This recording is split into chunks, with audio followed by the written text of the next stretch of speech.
अहम डेवलपमेंट आपको देंगे। नून लीगी वफ्द का दौरा लंदन मुकम्मल हो गया है। अरकान की वापसी आज रात से शुरू हो जाएगी। वजीर आजम शहबाज शरीफ कल वतन वापस आएंगे। जराये का बताना है कि 2 दिन जारी रहने वाली मुशावरती इजलास में मुल्की मजमूई माशी और सियासी सूरत हाल का जायजा लिया गया। इजलास में नून लीग मुआशी पैकेज और इंतखाबात से मुतालिक हतमी फैसला न कर सकी।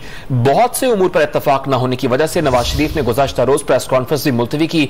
पार्टी जराये का कहना है कि मियां मोहम्मद नवाज शरीफ बजट के फौरी बाद इंतखाबात में जाना चाहते हैं। दूसरी जानिब वज़ीर आज़म शहबाज शरीफ इस्लाहात के बाद अक्टूबर नवंबर में इंतखाबात पर जोर दे रहे हैं। मुशावरत के दौरान मिफ्ताह इस्माइल और इसहाक डार की मुआशी पैकेज से मुतालिक मुलाकात भी नतीजा खेज साबित न रही।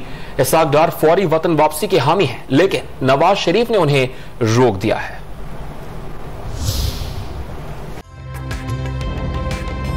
ताज़ा तरीन वीडियोस के लिए हमारा YouTube चैनल सब्सक्राइब करके बेल आइकन प्रेस कीजिए ताकि आपको मिले हर अपडेट सबसे पहले।